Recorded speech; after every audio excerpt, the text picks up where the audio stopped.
La llamada llegó poco después de las 7 de la mañana, mientras estaba revisando los datos de respuesta celular en el laboratorio de mi casa.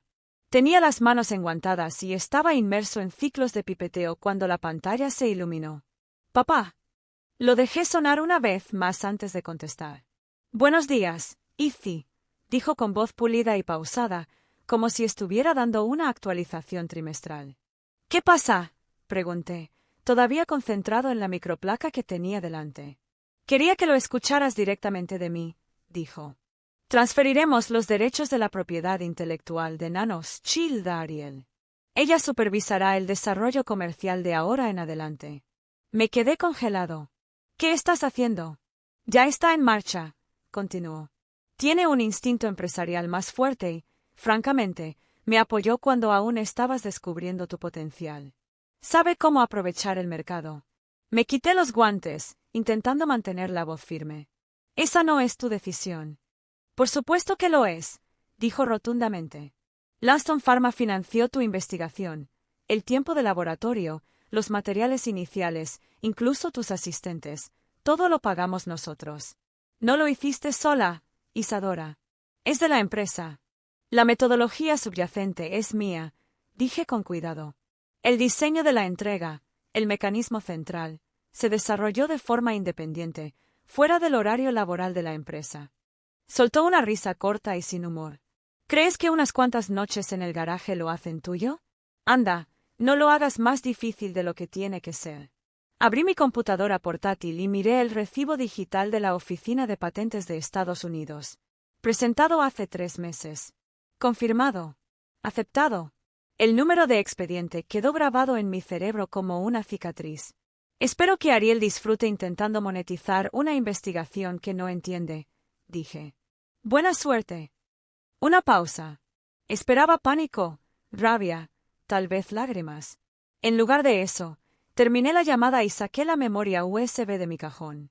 Contenía todos los documentos, marcas de tiempo, notas de laboratorio, todo lo que Elena y yo habíamos preparado para ese momento exacto. Para cuando le escribí, lo hizo, tal como lo habíamos previsto.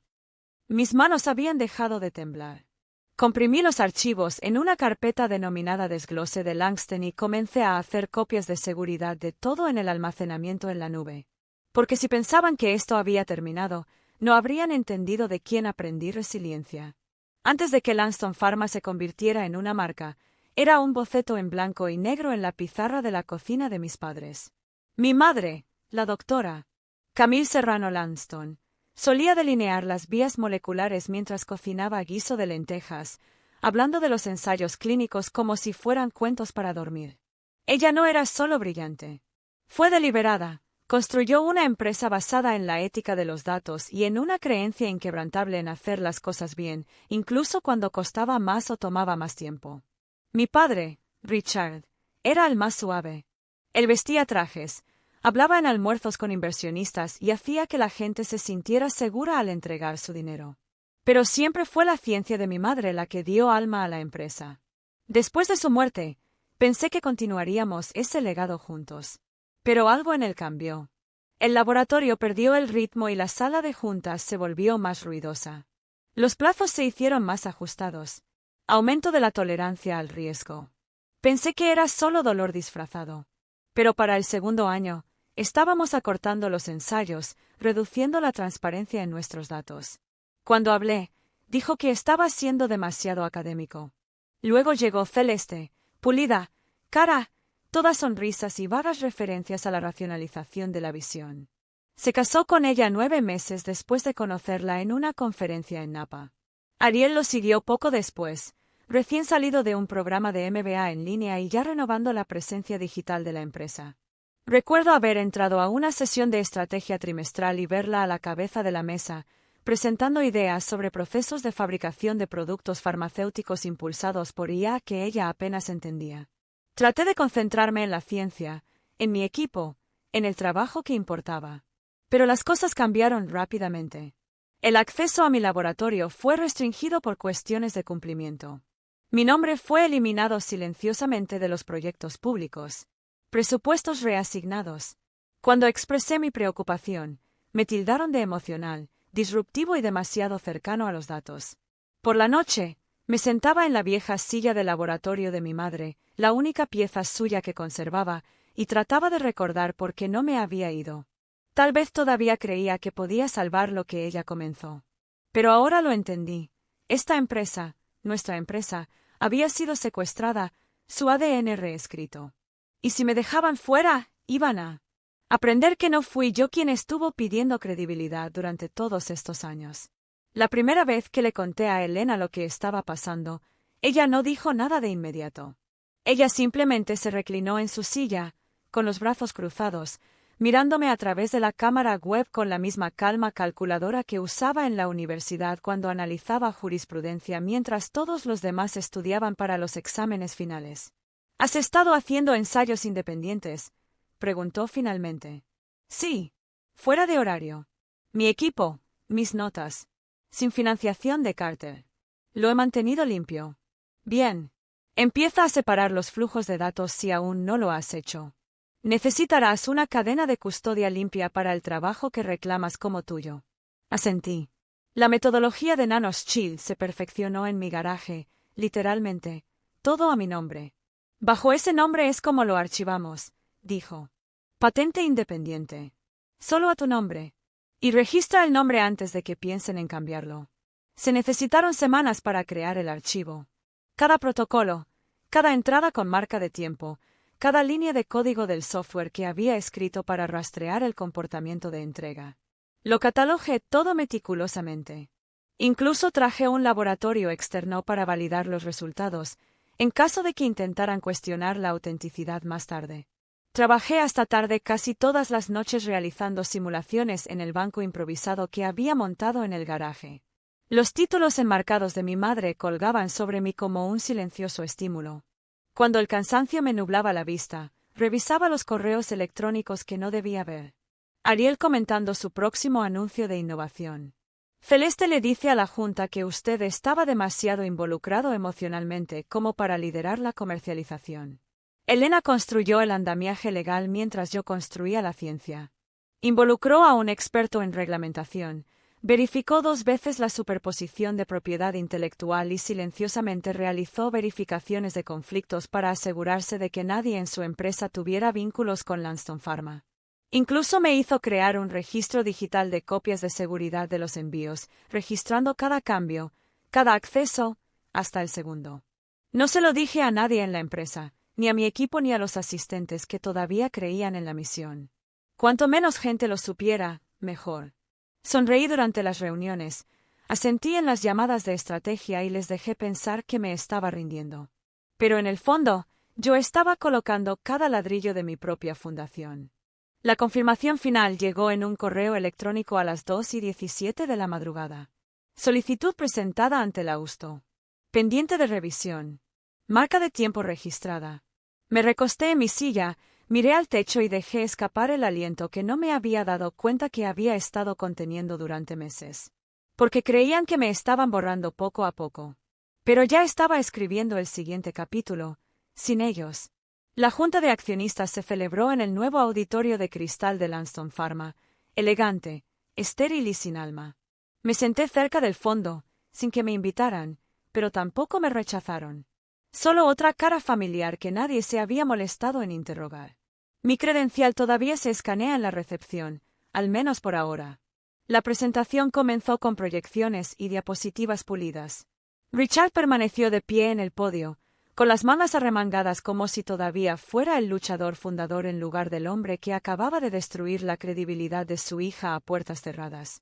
Y ahora, dijo, volviéndose radiante hacia la primera fila, estoy encantado de anunciar el lanzamiento de nuestra nueva división, Lanston Advanced Solutions. Hubo un aplauso cortés. Entonces un foco se dirigió hacia la primera fila, donde se encontraba Ariel y se dirigió al escenario. Al frente de esta nueva y audaz iniciativa, continuó, se encuentra alguien que ya ha demostrado una enorme perspicacia y liderazgo, Ariel Summers. Más aplausos, más fuertes esta vez. La vi subir al escenario vestida de blanco y con los labios pintados a juego con el logo de Lanston. Agradeció a la junta directiva y agregó una ensalada de palabras de moda, canales ágiles, comercialización adaptativa y sinergias entre mercados. Ni una sola vez mencionó la ciencia. Ni una sola vez me mencionó. Miré el escenario, las sillas detrás del podio donde se sentaban los antiguos líderes de proyectos y jefes de división, donde yo solía sentarme. No había ninguna silla con mi nombre. Ni siquiera hubo una pausa para reconocer mi trabajo en la misma tecnología que Ariel ahora reclamaba como base de su visión. Permanecí sentado durante el resto de la reunión sin moverme. Cuando terminó, la gente se fue, con la cabeza inclinada sobre los teléfonos, felicitando a Ariel, estrechando la mano de Richard. Ninguno miró atrás. Afuera, el aire estaba cargado del calor de junio. Caminé el largo camino de regreso al estacionamiento, pasando por la escultura dedicada a mi madre, la fundadora que construyó el ala de investigación y cuyo nombre había sido eliminado silenciosamente del sitio web el mes pasado. Entonces lo comprendí de una forma que no me había ocurrido antes. No me estaban dejando de lado. Me estaban reemplazando. Y no iba a pedir asiento otra vez.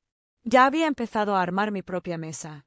La notificación llegó a través del servidor seguro de Elena a las 10:42 de la mañana, justo cuando estaba revisando los resultados de las pruebas de fase inicial de la variante de polímero que habíamos modificado en el garaje. El asunto era breve.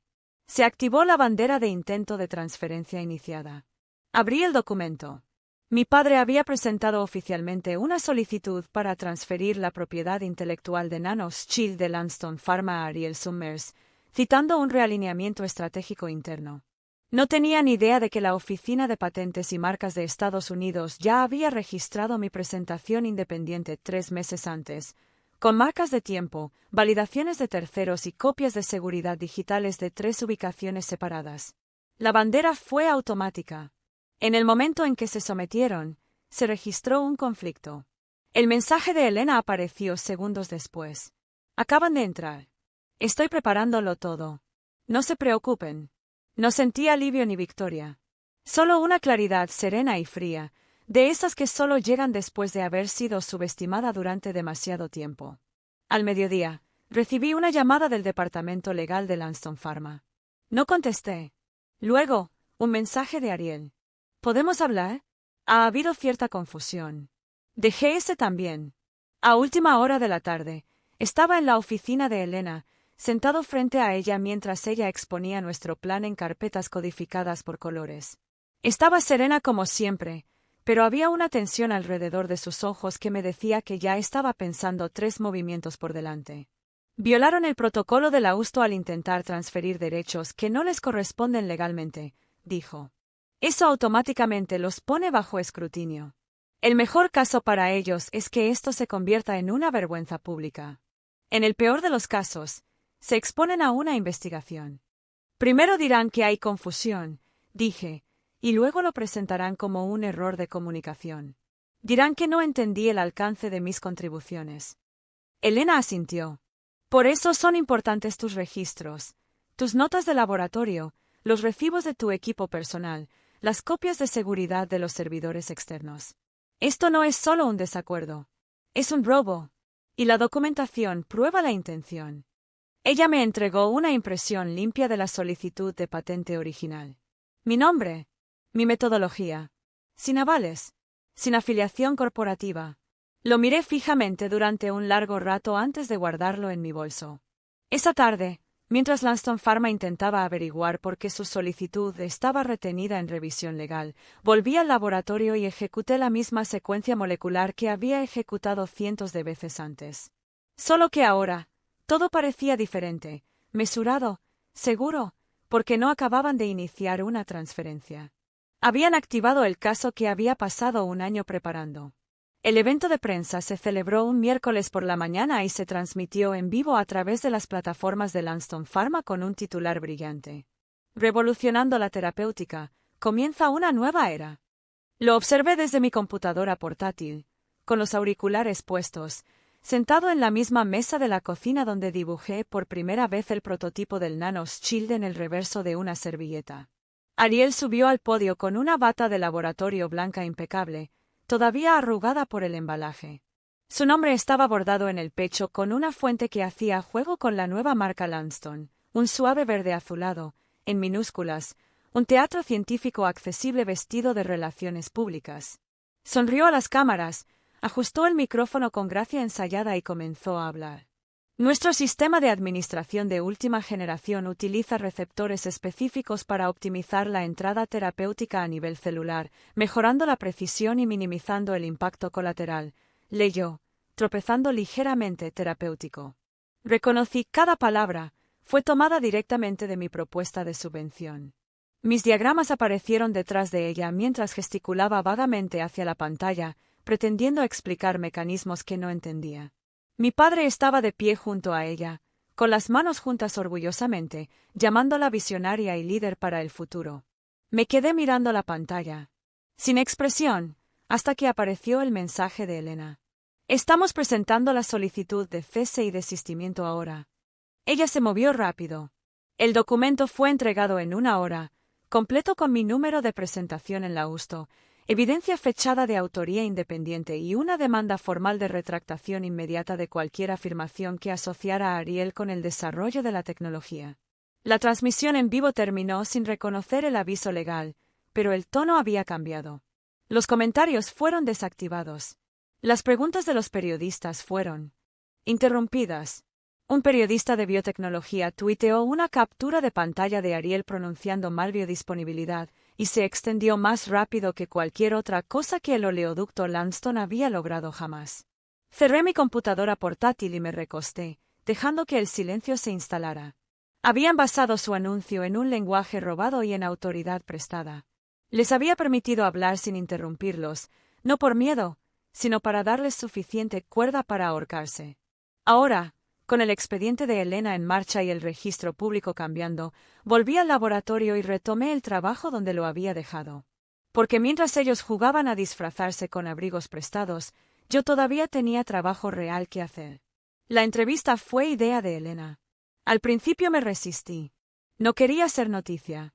Solo quería proteger lo que había construido. Pero me recordó que el silencio ya había costado demasiado. Así que me senté con la crónica, una publicación tranquila con el alcance suficiente y la integridad suficiente para hacer las cosas bien. La periodista Simone hizo preguntas importantes. Ella no persiguió el escándalo. Ella quería la historia completa y se la di. Hablé de mi madre, como ella creía que la ciencia no era solo innovación, sino también responsabilidad. Cómo construyó Lanston Pharma no para acaparar mercados, sino para prolongar vidas. Le conté a Simone sobre las noches en el garaje, sobre el juicio que fracasó tanto que casi abandoné. Aproximadamente por la mañana vi cómo una muestra de prueba alcanzaba una célula objetivo con una precisión del 98% y lloré solo en la oscuridad. No mencioné a Ariel por su nombre. No tuve que hacerlo. La historia se publicó 2 días después bajo el titular: La hija del legado de Lanston habla, ¿por qué la ciencia necesita límites? Estaba equilibrado, pero no se andaba con rodeos. Incluía mi presentación de patente, la orden de cese y desistimiento y un breve párrafo sobre atribución corporativa errónea que todos sabían que se refería al evento de prensa. Ese mismo día, Ariel apareció en un segmento de noticias matutinas, un intento claramente apresurado de controlar los daños. Ella sonrió ampliamente y habló rápidamente, mencionando frases como nanocanales y liberación adaptativa. Pero todo se vino abajo en el momento en que el presentador le pidió que explicara cómo el sistema de administración diferenciaba entre células sanas y cancerosas. Parpadeó, sonrió de nuevo y luego balbuceó algo sobre programación personalizable. El silencio que siguió lo dijo todo. Los clips del intercambio aparecieron en las redes sociales en cuestión de horas. Los foros de biotecnología se inundaron de comparaciones entre su error y mi entrevista. Mi bandeja de entrada se llenó de mensajes de antiguos colegas, investigadores independientes e incluso reguladores que me agradecieron en silencio por haber hablado. Lanston Pharma emitió una declaración tibia en la que afirmaba haber una innovación compartida. Elena redactó una respuesta tan aguda que no dejó lugar a interpretaciones. Esa noche volví al laboratorio. Las tasas de reacción en la prueba 17 parecían prometedoras, más limpias de lo que esperaba. Tomé nota de los resultados, sonreí y puse en marcha el siguiente ciclo. Ellos tenían las cámaras, los lemas, los focos, pero yo tenía la ciencia. El anuncio de la FDA fue como si se abriera una falla geológica. Lo que comenzó como una disputa de patentes desencadenó una revisión más amplia de las presentaciones recientes de Lanston Pharma. La agencia citó irregularidades en la presentación de datos y aceleró los intentos de aprobación sin suficiente justificación clínica. Elena me reenvió el aviso en el mismo momento en que se publicó. Lo leí 2 veces y luego otra vez, dejando que el peso del asunto se asentara. Ya no se trataba solo de mi trabajo. Se trataba de todos los atajos que habían hecho para conseguirlo. En una semana, las acciones de Lanston Pharma cayeron casi un 30%. Los accionistas exigieron respuestas. Las juntas reguladoras convocaron reuniones de emergencia. En la mañana de su renuncia, Richard estaba de pie en un podio en el mismo auditorio donde Ariel una vez había reclamado mi trabajo. Su traje le quedaba más suelto de lo habitual. Sus ojos parecían hundidos. «Acepto toda la responsabilidad», dijo con voz contenida y practicada. «Es hora de un cambio de liderazgo». No me mencionó. Ni una sola vez. Celeste desapareció por completo de los titulares, desapareciendo en las mismas sombras que solía controlar desde detrás de la cortina. Ariel dejó de publicar. Su marca personal, cuidadosamente seleccionada, quedó en silencio. Los inversores se retiraron de la división de soluciones avanzadas silenciosamente, como si salieran por la puerta trasera de un edificio que se derrumba. Elena llamó tarde ese viernes. Lausto confirmó oficialmente la validez de su patente. Han cerrado el caso por su parte. No dije nada por un momento. Acabo de mirar por la ventana el horizonte de la ciudad brillando en el anochecer. En algún lugar al otro lado de la ciudad, la empresa que había intentado borrarme se estaba desmoronando bajo su propio peso. «Te atacaron con todo», dijo suavemente. «Y no solo sobreviviste. Los enterraste con la verdad. Pero no fue la venganza lo que llenó mi pecho. Fue